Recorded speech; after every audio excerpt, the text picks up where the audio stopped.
Hey guys, Rom the Superset here, back again doing another Clash Royale battle deck. Now again, this should be reloaded, but I was just in the midst of grinding and I was just like, dude, this deck is highly efficient for this trophy range.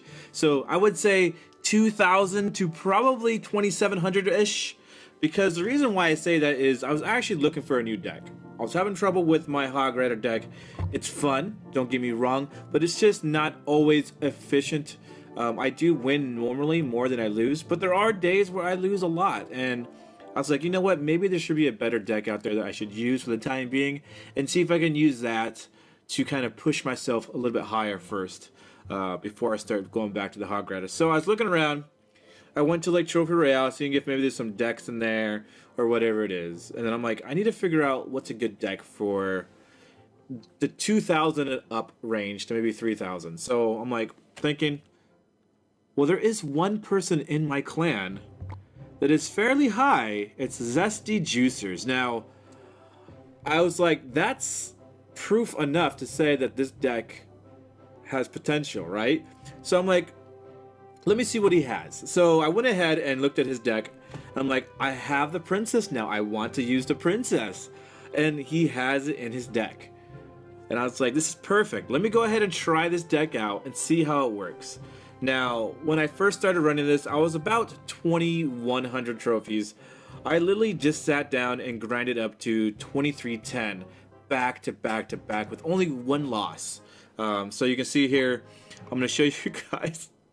I think this was the beginning. Okay, this one right here. So you can see here, victory, victory, defeat. Victory, victory, victory, victory, victory. And I'm like, what the heck? This deck is so freaking strong, especially if you can counter appropriately. So there was one match where the guy rocketed me. I knew that's a lot of expenditure on his elixir. So I was like, drop the freaking Prince, drop the Dark Knight. When it gets time, drop the freaking P.E.K.K.A. And he can't stop it in time. And it's crazy. And then with the Princess just sniping it from behind, it's just it's phenomenal damage. It has so much potential. So you can see here, I even 3-crowned quite a few times. So yeah, let's go to count how many times we 3-crowned here in the last 6 matches or so. So 1,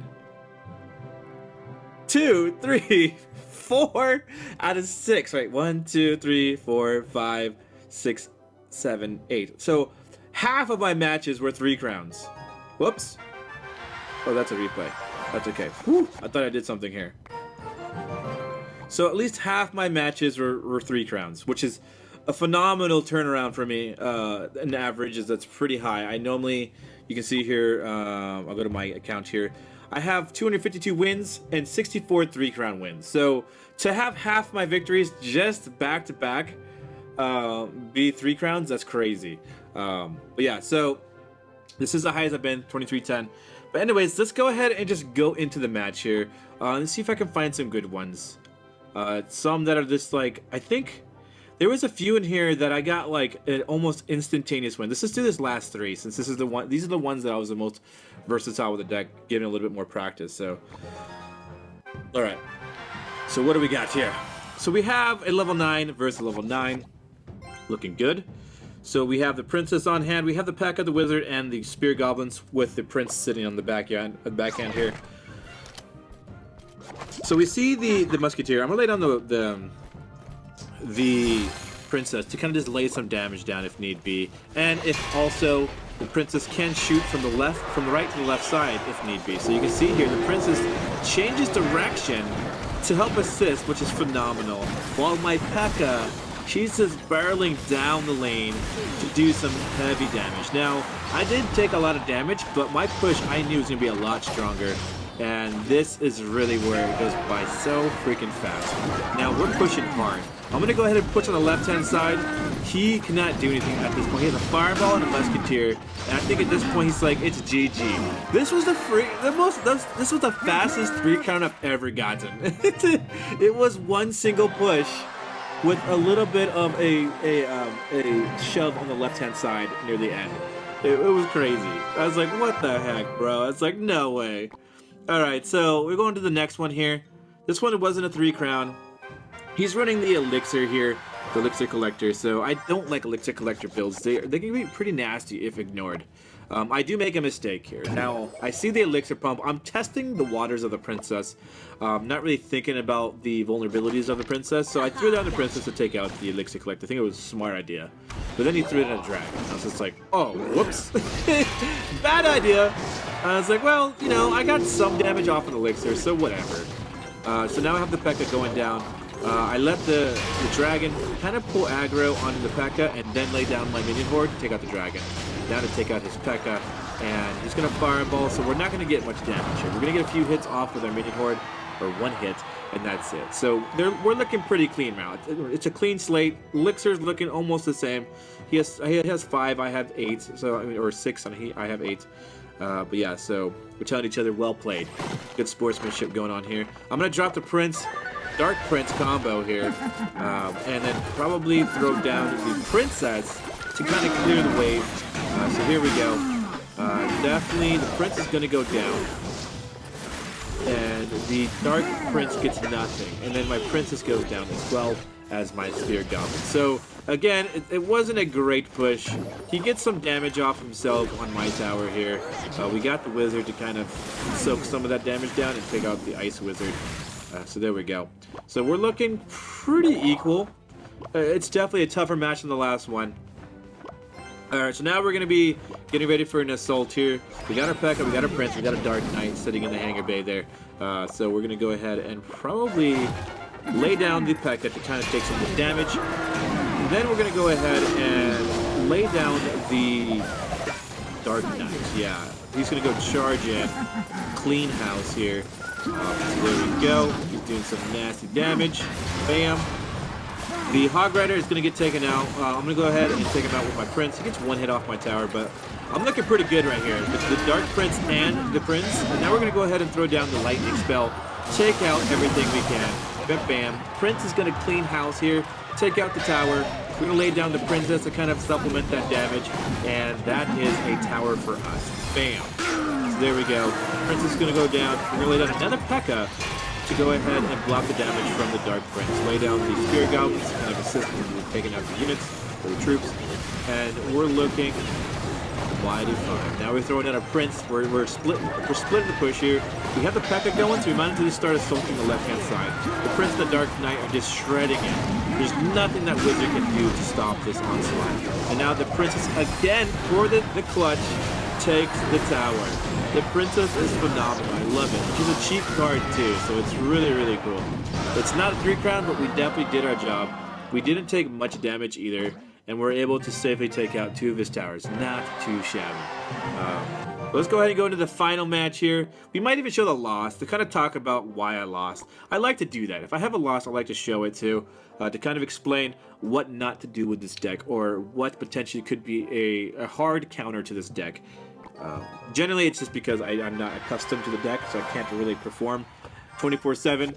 But I'm getting used to it. I definitely enjoy the deck. It's pretty cool, especially the Dark Prince combo. It's so fun, especially when you backed it up with a P.E.K.K.A. It's like it's an unstoppable wall. Oh my god! So throwing down the Spirit Goblins, we're kind of baiting out whatever he has. He missed the Goblins, and he actually took out some damage on my tower. But here's a heavy push here. The Dark Prince is taking out the Barbarians, and now we're starting to clean house again. It's just people cannot handle the Dark Prince combo. Like, it's so much damage being whipped out here. So now we got another tower getting taken down. We're gonna throw in the lightning spell and finish it off. Just in time for that too. So that was really good. To get one hit off from the Prince onto the Crown Tower. Now we're gonna go ahead and focus our attention on the left-hand side, of course. We're going to utilize this Princess. I'm sure I tend to like to lay down the Princess whenever I get a chance, because she's just so cheap and she's so versatile, and her damage is so freaking amazing. So here comes the P.E.K.K.A. We're going to drop it in the back so that we can collect some more elixir to kind of assist a little bit heavier in the push. We're going to go ahead and lay down the Princess to take out this cannon. I think this is a perfect example of why to use the Princess. Normally, the P.E.K.K.A would be annoyed by that because he'd have to go over and hit it. But the Princess takes it out. Bam! And now we're going to go ahead and lay down the Wizard, and he takes out all that nonsense that could have taken out the P.E.K.K.A. He's thrown down a rocket to take out just part of the healthy P.E.K.K.A and the Wizard, and now the Dark Prince is going in to take this as well. And the princess again for that final last hit. Damn, if that princess was in Bangalore, she'd be getting perfect farm. She's getting every last hit. But yeah, there we go. We got the prince, the dark prince, and the princess. All the royalties checking out the crown tower. We got the prince, the dark prince, the stepbrother, or whatever, the middle child, dark prince, and then the princess. Taking out the crown tower together, like good siblings should.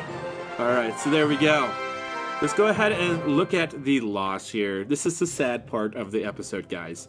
Very, very sad. Let's go ahead and go in. So this is where I was still kind of new to the deck. We're hitting level 9 opponents, so that's good. I like to have an equal footing here. I don't really like it when like they throw level 7 against me and I'm level 9, or like when I was level 8 there was level 7. Kind of like that. I don't like the disadvantage for the enemy. I like to be even. It makes it a little bit more challenging, a little bit more interesting. But we're throwing down the P.E.K.K.A. I'm just, again, waiting for an elixir so I can go ahead and throw down some assistance there. We're going to throw down the prince, hoping that it'll just destroy that musketeer real quick. Here we go. It's going to go pop. There it is. Alright, so he has that wizard. The ice wizard's pretty nasty, to be honest. But we do manage to do a lot of damage here. We do manage to do a lightning spell to take out the ice wizard, but it just isn't enough. We got some damage, but now he's going to be hitting pretty heavy here because these minion hordes take out my spear goblins like nothing. So we take a few hits, which is nasty. The archer is going to take a few too. Yeah, so now we're just kind of waiting this out. We're sitting pretty equal. But now he's going to work on this elixir economy. He's throwing down the elixir collector. I'm thinking, okay, I can't let that get out of hand. I need a push. So we're gonna lay down the Dark Prince. Follow up with the P.E.K.K.A, I think. No, a princess. So we're going with part of the family, just not the full family. So there we go. Dark Prince goes down. I think generally what you want to do is you want to lay down the Dark Prince when it's a clear way and you know there's no way they can counter it. Or if you have something else taking the damage, because he does go down quite quickly. When you take out the Ice Wizard before he takes out my Princess. So our Princess is still doing some pretty nasty damage, but she does go down right there. So we are looking good. I was like, hey, we got this. We're doing good. He's going to get a few hits, but I think we're doing fine. But then he lays down the Hog Rider, and this is where it gets nasty, because I wanted to use a lightning, but I was just like, I don't know what to do. So I lay down the P.E.K.K.A, but he's still wailing on my tower. I should have just lightning it, dude. I don't know what I was thinking. But yeah, so here we go. We're trying to push back, but it's really difficult. The P.E.K.K.A's going to go down pretty soon, as well as the Dark Knight. It's not looking good for us right now, but we are laying down some pressure, so it's not too bad. We might even get something here. We get some damage, but then he's just sending out the waves to clear house. And my princess is going to try as hard as she can to survive, but she goes down by the musketeer and archers. And now this is where it gets scary. He's going to be pushing this for a win there, at least for the right side. But P.E.K.K.A is just confused of where to go. He's slowly traveling. The Hog Rider is wailing on my crown tower. The Ice Wizard, man. The Ice Wizard is holding me down. The travel speed reduction, the movement speed reduction is brutal. And then he just drops everything he has to protect that one tower. I cannot get it, and I knew this is game. So I was like, good game. We tried. We just could not push. That Ice Wizard was OP in this match. Every time he dropped the Ice Wizard, we were stuck wherever the Ice Wizard was shooting. Because he would lay down the Ice Wizard, lay down defenses or troops to kind of prevent us from moving, because we're aggroing to those troops or to the defenses, while the wizard is just slowing down our movement speed and our attack speed, letting their troops and their defenses take us out. It's so annoying. So I would say Ice Wizard can be a counter to it, but I think if you can manage your lightning spell, or if you can manage your troops a little bit better, like I said, I wasn't playing at my best in this particular match. I think that you can do fine. You gotta plan for it. If you see it, know that you need to focus it, because it's gonna be brutal.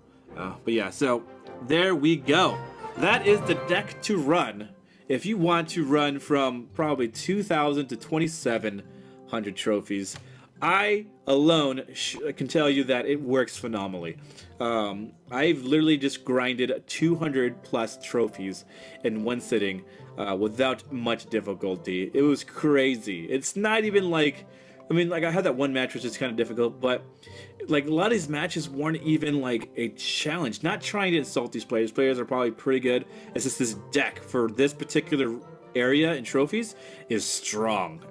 And I can see if I use any of my other decks, I would have a huge problem with it, especially because of that princess being so strong. The versatility of the princess is so crucial to this deck working because, like I said, she had a lot of clutch last hits on those towers. She had a lot of AoE damage going out, clearing out troops for me, for my hard-hitting troops to just go straight to their objectives rather than having to deal with the lesser troops like the spear goblins or the whatever it may be.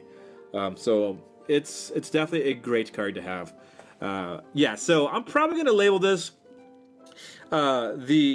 I'm probably gonna like have some kind of emphasis on the princess, but it's definitely, I would say, the one to grind from 20,000 to 2,700 roughly.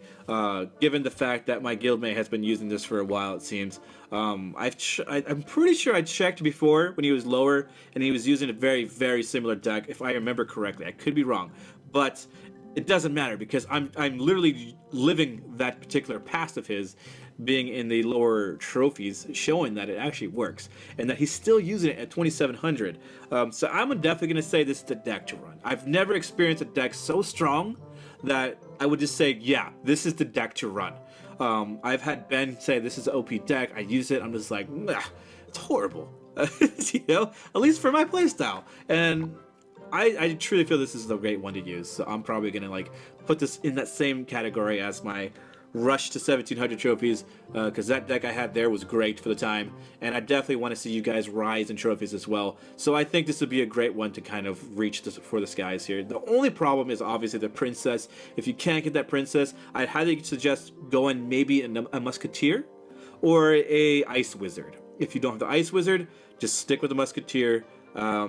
If you rather have some of that splash like the princess does have, you can swap in a wizard, I believe. Oh no, I already have a wizard in here. You can swap in the witch, but I would say the musketeer is probably the better bet. So if you guys are wondering, well, I don't have the princess. It's a legendary card. I don't have that. Musketeer. I've heard time and time again, Musketeer is a great substitute for Princess because her range is not quite as far, but her damage output for single targets is phenomenal. So she definitely is a good one to have. So definitely try it out. Let me know what you guys think about the deck in the description or in the chat down below, and I'll see you guys next time. Later!